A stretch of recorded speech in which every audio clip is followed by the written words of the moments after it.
Hi there. My wife wouldn't admit it, but she's actually a really great cook.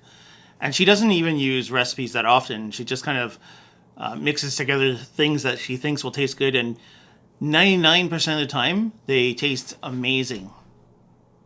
But often, we're too lazy to cook and we find ourselves either microwaving leftovers or I eat a lot of cereal or we'll order takeout instead and skip the dishes.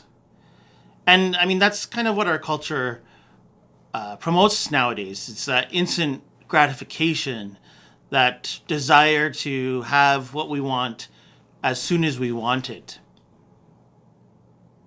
Jesus, when he was in the wilderness being tempted by the devil, was tempted to get what he wanted ahead of God's timing. So the devil took him up on a high place and showed him all the kingdoms of the earth. And Satan said, listen, all these kingdoms can be yours if you bow down and worship me. Now, Satan actually had the authority to do that because of the sin of our first ancestors who were meant to have authority over the earth. Now, Satan does. And he said to Jesus, if you bow down and worship me, I will give you the authority of all the kingdoms of the earth. Now, Jesus was going to get all the authority of all the kingdoms of the earth. In fact, in Philippians, it says, when Christ humbled himself and submitted himself to God's will and died on the cross, that God rose him from the dead and raised him to the highest place and gave him the name that is above every other name, and that to Jesus every knee would bow and every tongue would confess that he is Lord, to the glory of the Father. So Jesus was going to get all the authority in the world, but he had to wait for God's process and God's timing. And Satan was tempting him with a shortcut, a way to circumvent that timing.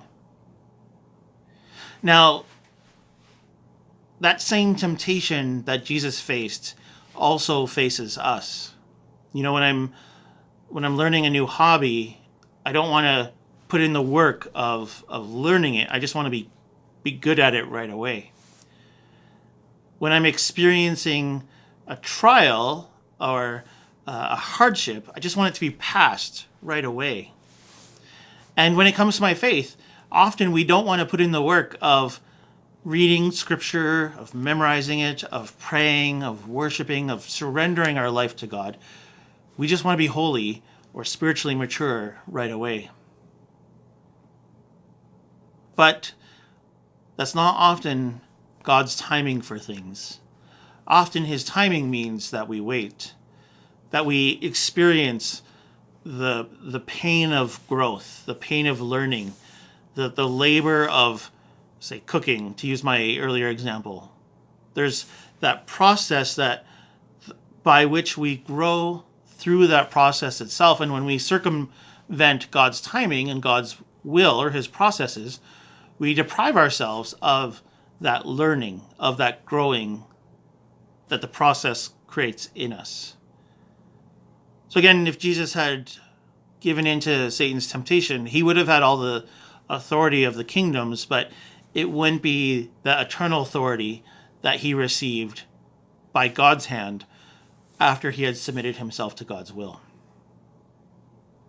So a lot of us are experiencing trials right now, pain.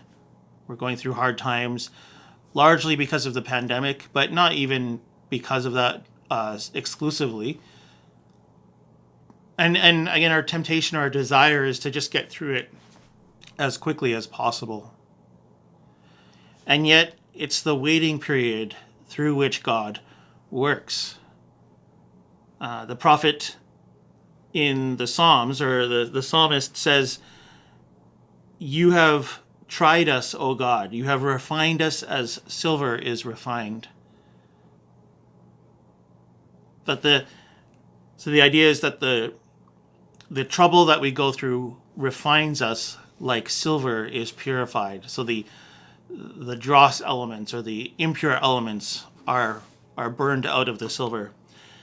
Peter picks up this idea in his first epistle. He says, look, these have come, these trials, these tribulations have come so that the proven genuineness of your faith, of greater worth than gold, which perishes even though refined by fire, the gold which perishes even though refined by fire, may result in praise, glory, and honor when Jesus Christ is revealed. So your faith is being refined as you experience these trials and hardships. And this purified faith will result in praise, glory, and honor when Jesus Christ is revealed.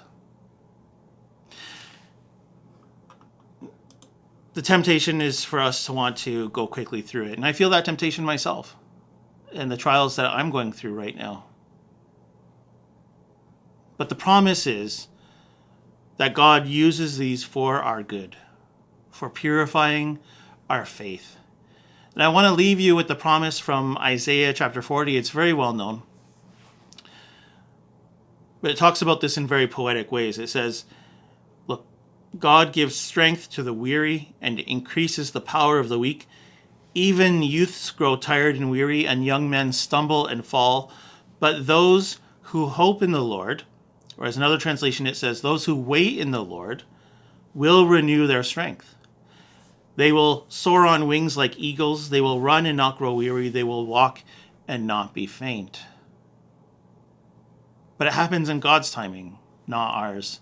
And because God is perfectly good and perfectly loving, we can trust that his timing and his timing to bring us out of our tribulation is perfect as well.